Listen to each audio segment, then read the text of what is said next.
Vocês não têm noção do que é esse livro. A gente vai ficando doido junto com os personagens. Olá, sejam bem-vindos leitores e leitoras do YouTube, do meu mundinho literário.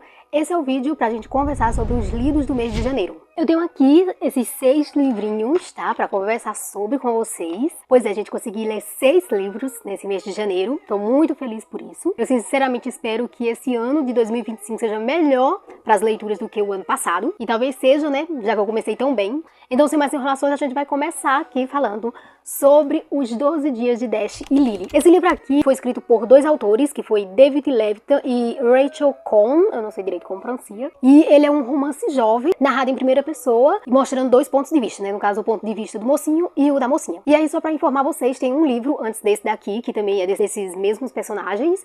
Eu vou deixar a capinha aqui pra vocês verem, mas pelo que eu bem percebi, esse livro aqui é independente daquele primeiro. E aqui no começo desse livro, o Dash, que é o rapaz ali, né, o principal, começa a nos dar um resumo de como está o relacionamento dele com a Lily, o que é ótimo, né, que a gente vai entendendo melhor. E aí a gente já fica sabendo que a Lily, que é a namorada dele, sempre foi muito animada e sempre amou muito o Natal. E também vemos, né, que a família dela tinha umas tradições antes e durante o Natal. E aí, com o Dash nos dando esse resuminho, a gente entende que o Dash e a Lily se conheceram no Natal do ano anterior, e que a Lily, com um jeitinho único, especial dela, um jeitinho todo animado, todo feliz, acabou fazendo com que o Dash também gostasse do Natal, porque ele sempre detestou o Natal. Mas aí ela faz com que ele comece a gostar também. Ou pelo menos que o Dash não desprezasse tanto o Natal. Mas aí a gente vê também, né, que o relacionamento dos dois foi esfriando um pouco conforme o ano foi se revelando muito, muito difícil.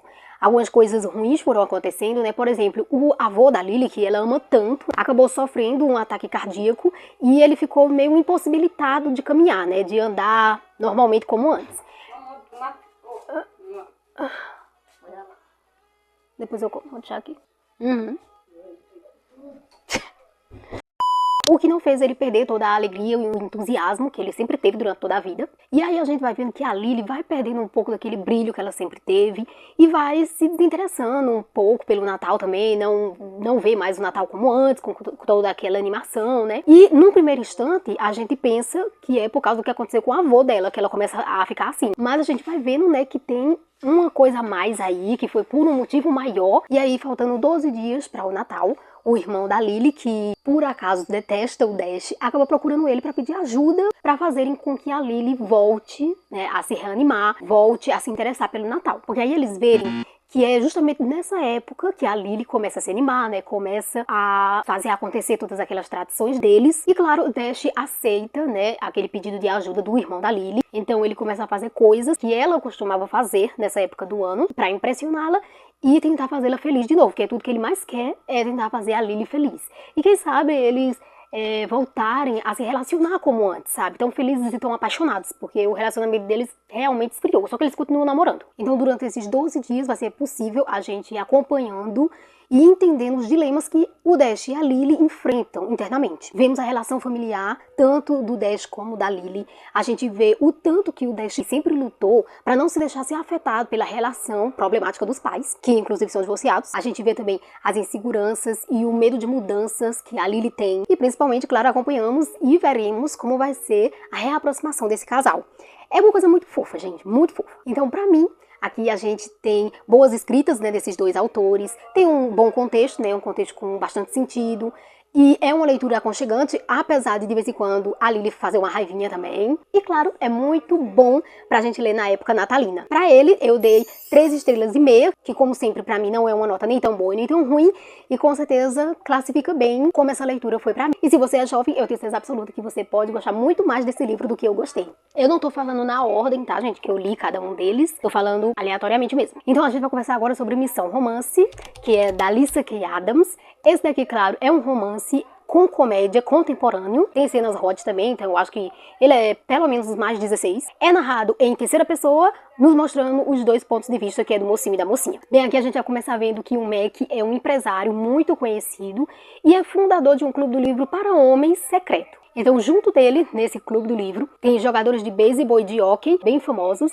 Tem também um hacker e mais algum, acho que mais uns 2 homens, se eu não me engano. E aí, tudo que o Mac mais quer é deixar pra trás, né, essa reputação dele de mulherengo, essa vida de conquistador barato, que não consegue se apegar a apenas uma mulher, apesar de saber que é amado e adorado por todos, e começar a se permitir amar uma única mulher e ser amado por ela também. E aí, quando o Mac inventa de levar uma advogada, né, com quem ele tá bem enrolado, para um restaurante de um chefe bem famoso, tudo que ele quer ali é só conquistá-la, né, fazer de tudo para impressioná-la e fazer com que ela se apaixone por ele. Mas os planos do Mac saem totalmente dos eixos quando acontece um leve acidente envolvendo ali a chefe confeiteira, faz com que a advogada abandone o Mac lá. Essa chefe confeiteira é justamente a nossa mocinha, que é a Liv, uma mulher segura de si, completamente independente e que ama, né, trabalhar ali naquele restaurante, ama o trabalho que tem, exceto o chefe mau caráter dela. Aí depois da Liv ter que servir um prato especial que ela preparou, pessoalmente ali na mesa do Mac, que inclusive ela conhece, aquele desastre acontece e ela acaba sendo demitida. Só que aí antes da Liv deixar o restaurante, né, ir embora dali, já que ela foi demitida, ela acaba descobrindo uma coisa horrível que tá acontecendo ali, que na verdade é um caso de assédio sexual com uma colega dela. E claro, ela nem desconfiava que aquilo estava acontecendo, né? Depois ela vai embora, determinada a desmascarar esse assediador. Ela vai ficar meio obcecada com isso, pra falar a verdade, né? E o Mac, se sentindo muito culpado, vai acabar procurando a Liv no dia seguinte, se eu não me engano, e vai acabar oferecendo um emprego a ela. Só que ela não vai aceitar e mesmo assim tem uma ideia pra ele conseguir se redimir com ela. Essa ideia eu não vou contar pra vocês, né? Só que quando vocês forem ler, vocês vão descobrir o que é. Enfim, nesse meio tempo, a gente também vai acompanhar um pouco da irmã da Liv, né? Que a gente vê que ela é uma mulher muito, muito brava, que não vai tanto assim com a cara do Mac, principalmente depois de descobrir que ele fez a irmã dela perder o emprego. É claro, né, que o Mac não vai deixar a Liv em paz, como ela tanto quer. Depois que ele descobre que ela mora em um tipo de fazenda, ele vai ficar indo lá pra tentar entendê-la. A Liv mora ali naquele lugar com uma senhora, ela mora ali pagando aluguel ou coisa muito parecida.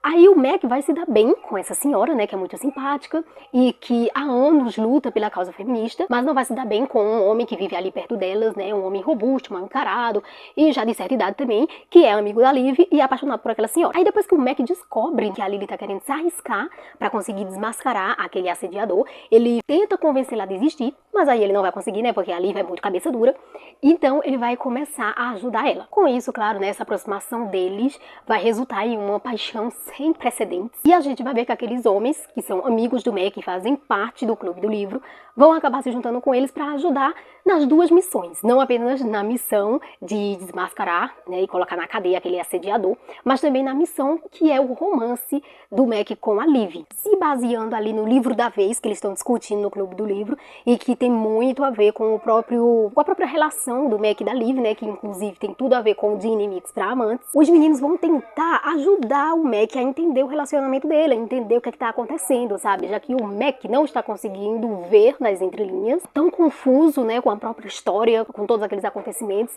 que não está se deixando aprender por aquele livro. Então é isso, a Liv vai ter muita ajuda, né, desses homens inclusive, né, que estão sempre do lado das mulheres nessa luta feminista, o que eu acho muito, muito legal. E claro, eles vão acabar entrando mesmo em uma missão que tem alguns perigos aí para tentar derrubar esse assediador. Bom, um livro muito bom, mas eu não sei dizer para vocês se eu gostei mais desse ou se eu gostei mais do primeiro, que é o Clube do Livro dos Homens. Mas isso não vem ao caso, né, porque cada livro independe um do outro. E eu tenho certeza, né, que se vocês gostam de romance, de uma leve comédia romântica com hot, não podemos esquecer que tem bastante hot aqui, eu tenho certeza que vocês podem amar muito esse livro também. E pra ele eu dei 4 estrelas lá no Scooby. Próximo livro aqui, gente, é Sempre em Frente, dessa autora Rainbow Rowell, que eu nunca sei pronunciar muito bem o nome. E esse daqui foi uma releitura, porque eu já tinha lido esse livro há muito tempo atrás, acho que foi em 2022, eu não me lembro bem, e que eu já falei um pouquinho sobre ele aqui no canal com vocês, né, mas nunca fiz um resumo bem aprofundado, então eu vou tentar fazer isso aqui agora. Esse livro aqui é uma fantasia, tá, sobre bruxos e também com romance LGBT. Ele é narrado em primeira pessoa e com alguns pontos de vista, tá, não só os pontos de vista dos dois protagonistas, mas dos amigos deles também. Bem, aqui conhecemos Simon Snow, que é um rapaz órfão, bruxo e escolhido para pôr um fim em um ser desconhecido que ameaça mesmo roubar ali toda a magia daquele mundo dos magos. E Simon tem poder suficiente mesmo para conter qualquer tipo de ameaça, da pior que seja, Mas o problema é que ele é muito desastrado, nem consegue controlar direito o poder dele, não sabe usar direito a magia e também não é tão inteligente quanto deveria ser. Aqui começa mesmo, né? O livro começa quando o Simon tá voltando para a escola de magia de Watford, que é onde ele estuda, já no último ano, e aí ele se reencontra com a melhor amiga e também com a namorada e sabe que mesmo contra a vontade dele, né, que não é uma coisa que ele queira, ele vai acabar se reencontrando também com um colega de quarto e arqui-inimigo Baze. Só que o que ele não esperava, né, que vai ser todo um mistério, era que o Baze ia demorar dias pra voltar pra escola. Ia começar as aulas e nada dele voltar. O Simon já fica logo desconfiado, né, inclusive ele é levemente paranoico com o Baze, mas ele fica desconfiado e preocupado achando que o Baze está armando alguma coisa, tramando alguma coisa pra derrubar o Simon. Porque, querendo ou não, eles são meio que predestinados a matar um ao outro. Ou o Baze mata o Simon, ou o Simon mata o Baze. Até que um dia, né, pra deixar o Simon ainda mais confuso, ele acaba recebendo uma visita do espírito da mãe do Baze, e aí ela conta pra ele e pede pra ele contar pra o Baze depois que o assassino dela ainda continua solta. E pelo que deu pra entender, né, claro, tinham que acabar com esse assassino pra o espírito da mãe dele conseguir descansar em paz. É depois que o Baze volta pra escola, né, quando ele finalmente volta, claramente escondendo alguma coisa, né, isso a gente vai perceber, que o Simon conta a ele o que o espírito disse e ainda se oferece pra encontrar o assassino e vingar a morte da mãe dele. Aí nisso, o Baze vai acabar oferecendo uma trégua e os dois vão começar a ir atrás da única pista que a mãe dele deixou, que foi um nome. E aí, com essa aproximação, vai acabar surgindo algo a mais entre esses inimigos mortais. Fora isso, o Simon ainda vai descobrindo também que pode ser ainda mais poderoso e perigoso do que ele achava. O Simon é considerado quase uma bomba aqui no livro, sabe? Qualquer coisa ele pode explodir, destruir tudo em vez de salvar. Bem, e aí, resumindo mais um pouco, né? Aqui a gente tem um livro divertido, um livro fofo, jovem também, uma escrita muito simples, e também onde a gente vai acompanhar, né, um jovem rapaz se descobrindo aí depois que começa a ter sentimentos diferentes do que ele conhecia. E aí também, só pra vocês saberem, esse livro ele começa muito confuso, sabe? Como se não fosse um livro 1, como se ele fosse uma continuação de um outro livro, apesar de ele ser sim o primeiro volume da série. E aí eu fiquei pensando comigo mesma, né, que esse livro aqui pode ser uma continuação do que já acontecia em uma outra história da autora, que na verdade é só um romance, não era fantasia, só que dentro desse romance existia uma fantasia que alguns personagens escreviam, se eu não me engano, e aí existia esses personagens. Então eu acho que ela tirou essa história daquele livro, né, criou essa nova história aqui, essa fantasia, e fez como se fosse uma continuação daquela historinha que existia dentro da outra história dela. Pois é, bem confuso, mas se vocês pegarem esse livro pra ler, vocês vão ver logo no começo que a autora começa a explicar algumas coisas sobre isso mesmo, sabe? O livro é Fangirl, eu nunca li, mas ela escreveu aqui na nota da autora, aqui, eu não sei se dá pra vocês verem direitinho, mas na nota da autora ela escreveu tudo explicando, né, que esses personagens saíram mesmo de uma outra história dela. Mas aí só vocês leem pra entenderem, tá? Eu gostei muito de reler ele, sabe? Gostei muito da releitura, mas acredito que tenha sido no mesmo nível que eu tinha gostado da última vez que eu li, tá? Então eu dei pra ele, se eu não me engano, 3,5 estrelas também, que eu acho que foi a mesma nota que eu dei da primeira vez que eu li ele. Agora eu vou conversar com vocês sobre Dragões de Éter e Caçadores de Bruxas, que é o primeiro livro de uma série. Não sei quantos livros tem essa série, mas acho que é uns 5 ou 6. E é um livro nacional, escrito pelo autor Rafael Dracon. É uma fantasia com contos de fada misturado e um mundo completamente fictício, governado por um rei, narrado em primeira pessoa por um contador de histórias, sabe? Ele não é um personagem, mas é um contador de histórias, inclusive, acredito eu que seja mesmo o autor. Aí ele conversa muito com nós leitores, né? É esse tipo de narrativa. Vou começar explicando pra vocês que aqui a gente conhece um mundo muito complexo, aquele mundo bem fictício, chamado Éter. Esse mundo é regido por semideuses e seus avatares, que são fadas, e ao mesmo tempo que os seres humanos dependem desses semideuses, os semideuses também dependem dos seres humanos para poderem existir. Vocês só vão entender melhor quando lerem, tá? Não tem como explicar, isso aqui é muito complexo. Vemos que há muitos anos, muitos reinos já tinham sido invadidos por bruxas mais, que estavam querendo destruir o povo, né? Fazer mal e fazer as pessoas sofrerem. Até que um homem, um plebeu chamado Primo Brentford, acabou colocando um fim nesse mal, acabou com essas bruxas, uma batalha que acabou ficando conhecida como Caçada. Com isso, de plebeu, Primo acabou se tornando rei da cidade de Arzalum, e por 20 anos ele conseguiu fazer com que a paz prevalecesse ali naquele reino. Só que aí, algumas coisas ruins voltaram a acontecer aqui e ali, né, com algumas pessoas daquele reino. As coisas que a gente acompanha aqui é o caso de uma menina que acaba vendo a avó sendo devorada por um lobo e é salva por um caçador. Essa menina é a Ariane. A gente já vê aí uma total relação com o Chapeuzinho Vermelho. E vemos também o caso de dois irmãos que se chamam João e Maria, que passam dias enfeitiçados e sofrendo nas mãos de uma bruxa má, em uma casa, né, que a princípio essas crianças achavam ser feita de doces. Outra relação com quem? Com aquela história de João e Maria e a Casa dos Doces. E aí uma coisa bem legal, o narrador vai nos dizer que existem dois pontos de vista distintos sobre o bem e o mal. Por exemplo, do ponto de vista de uma pessoa que passou muita fome na vida e tem certeza que a culpa é de todos os nobres e que agora só pensa em matar todos eles para que a justiça seja feita, ele é que é o do bem e todos aqueles nobres são os do mal. Mas do ponto de vista de um rei e uma rainha que sempre fizeram de tudo para trazer a paz para o seu povo, né, para o seu reino, e tudo o que quer é mesmo o bem do povo, não só dos nobres como também dos plebeus, o mal é aquela pessoa que deseja matá-los. Então, essa coisa de pontos de vista diferentes, né, que cada pessoa tem um ponto de vista diferente sobre o bem e o mal, é muito discutida aqui, é muito mencionada aqui nesse livro do começo ao fim da história. O que eu achei muito legal, né, porque o autor, o narrador, nos dá muitos exemplos disso, e eu achei bem reflexivo. E aí, fora isso, a gente vai conhecer algumas famílias, né, que vão ser muito importantes aqui na história pra gente. Conhecemos a família da Ariane, que inclusive é amiga de João e Maria. Conhecemos a família de João e Maria também. E conhecemos a família real, que é constituída pelo rei, o primo Branford, a rainha Terra e os dois filhos deles, que é o Axel e o Anísio. E vemos que eles são realmente pessoas bondosas. O Axel é o príncipe mais novo e ele é muito mais parecido com o pai, gosta muito de estar junto com os plebeus e também gosta de luta livre. Já o Anísio é um pouco mais diferente e ele se torna um mistério aqui na história pra gente, logo do início pelo menos.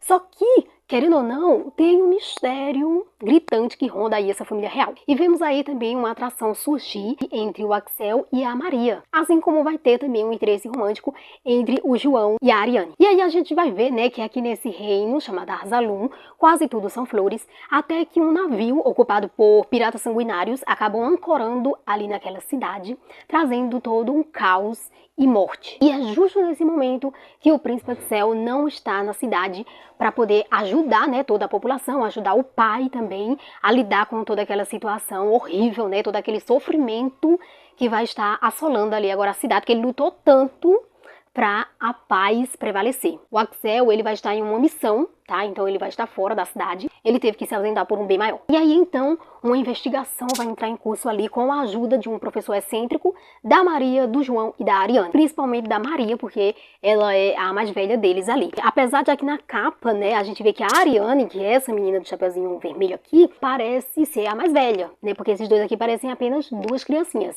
Só que não, eu acho que essa imagem aqui tá retratando como eles eram quando foram atacados pela bruxa, porque realmente eles eram mais criancinhas. Só que acaba que a Maria, ela é mais velha do que o João e a Ariane. Esses dois aqui é que vai ter um envolvimento aí quase romântico, porque eles ainda são crianças, tá? Tem muitas reviravoltas aqui nesse livro. E foi por isso que, apesar da escrita ter sido cansativamente descritiva, ela é muito extensa, por isso que eu me demorei um pouco mais a terminar esse livro. E mesmo assim, eu gostei tanto. É tudo muito bem elaborado. Tem vários personagens aqui. O que me surpreendeu é que não deixa a gente perdido, tá? A gente vai se lembrando de cada personagem e cada um deles vai deixando a história ainda mais completa. E aí tem muitas explicações plausíveis. A gente, muito bom, tá? Eu dei pra ele 4,5 estrelas, porque eu achei um livro nacional surpreendentemente bom, como eu não tinha lido há algum tempo, tirando aquele, né, Vingança da Medusa, que é maravilhosamente bom, assim como esse. E eu tenho certeza absoluta que esse livro merece essa nota, tá? Espero que vocês possam dar uma chance e não se deixar abalar, não se deixar desistir pela escrita, por mais que ela seja bem complicadinha. Vamos para outro livro muito complexo também, sabe? Porque tem muita coisa acontecendo ao mesmo tempo, tem muitos personagens, então eu acho um pouco mais difícil de explicar, mas eu vou tentar dar um melhor resumo aqui pra vocês. Esse daqui é A Noite Mais Sombria, de Jenna Showalter, ou sei lá como se pronuncia. Ele também faz parte de uma série, que eu não sabia, né? Fui só descobrir depois. É uma série gigantesca, mas parece que aqui no Brasil só tem 6 livros traduzidos. Ele é uma fantasia com uma mistura de mistério, suspense, mitologia e também com romance erótico. narrado em terceira pessoa. Tudo nessa história teve início há milênios atrás, quando 12 guerreiros gregos assassinaram uma guerreira chamada Pandora, por ela ter sido escolhida para ser a guardiã de uma caixa, e com isso, depois que assassinaram ela, todos os demônios que estavam dentro daquela caixa foram libertados. Como castigo, esses guerreiros foram amaldiçoados a serem guardiões desses demônios, então eles são possuídos por eles e estão amaldiçoados para sempre. E agora o que acontece? Esses guerreiros imortais vão ter que viver isolados,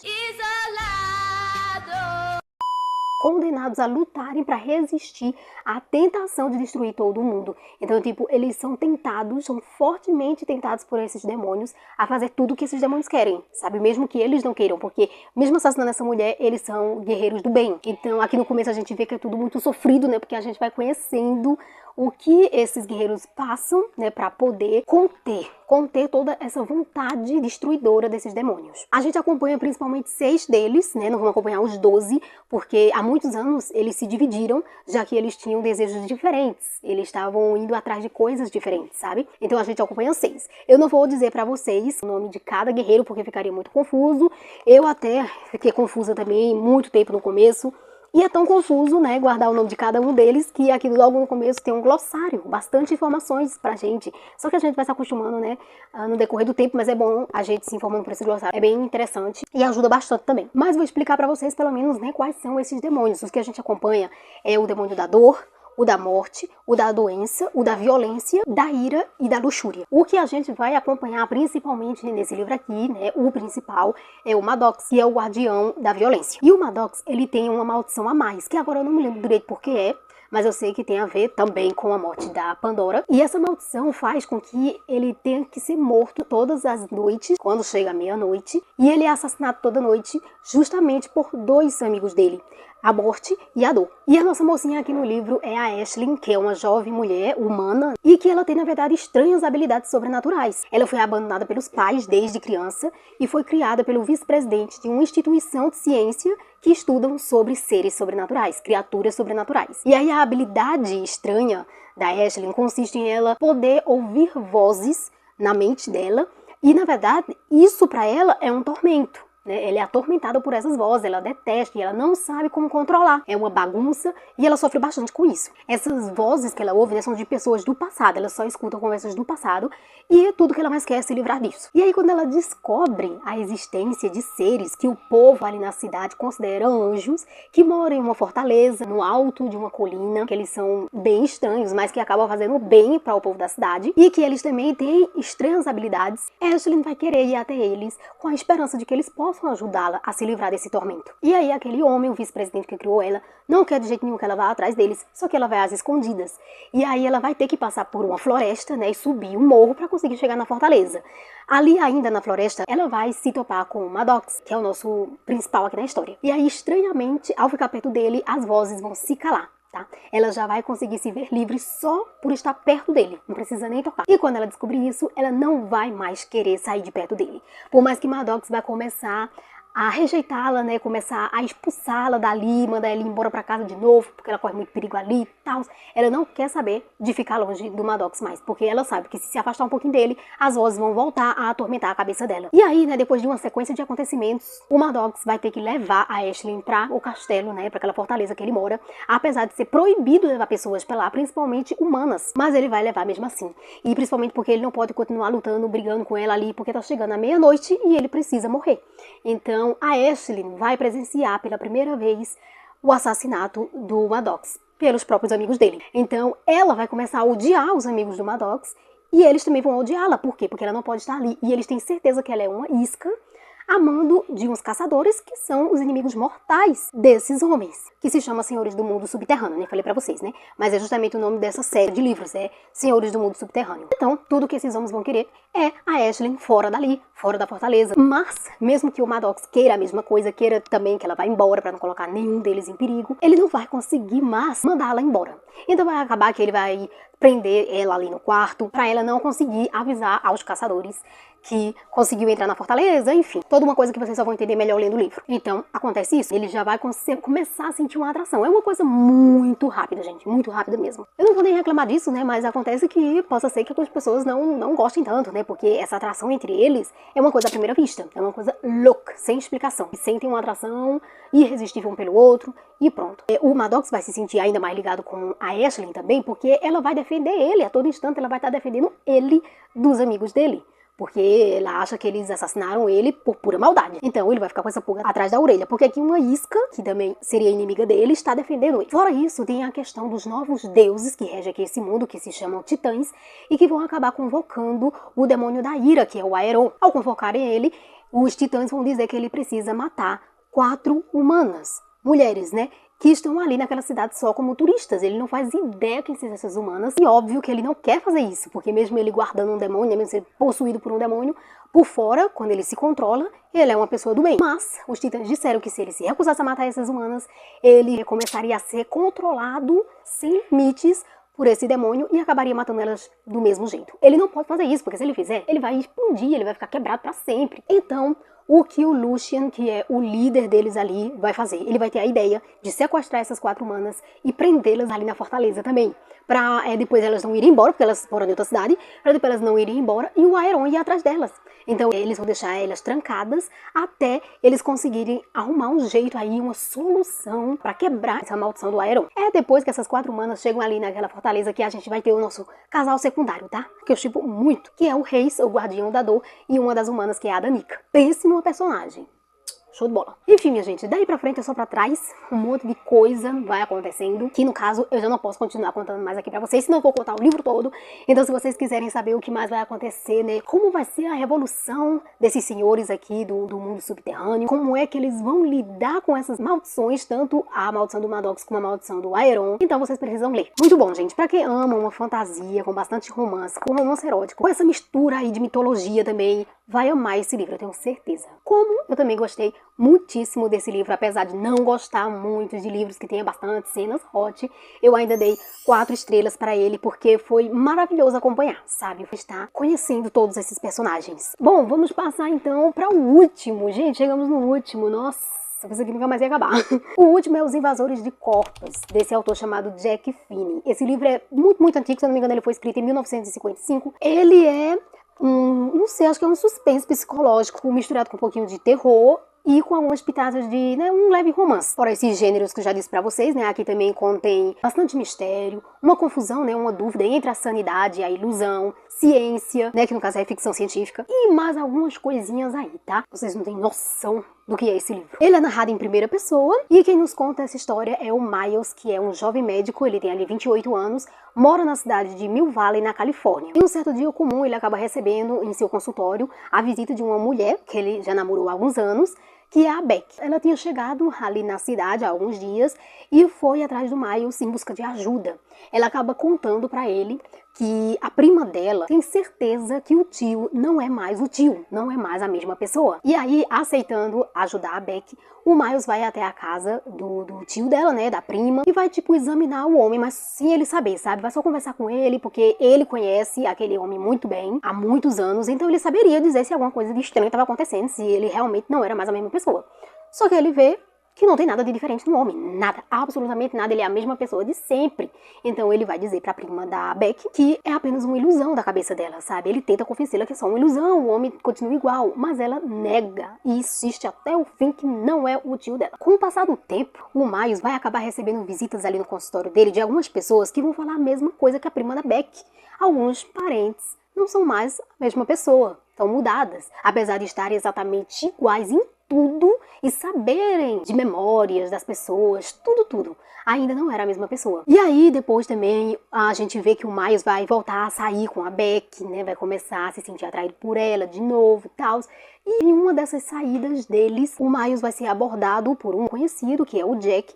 E o Jack vai pedir para o Miles ir até a casa dele, porque tem uma coisa muito estranha acontecendo. E lá na casa dele, né, a mulher tá esperando, que é a Theodora. Quando eles chegam lá, o Jack mostra ao Miles um corpo, ele encontrou um corpo. Depois eles acabam descobrindo que esse corpo não tem impressões digitais. E esse corpo ele estava escondido no porão. Esse corpo, inclusive, tem as mesmas características, pelo menos tamanho, peso, do Jack, né, que é o morador daquela casa.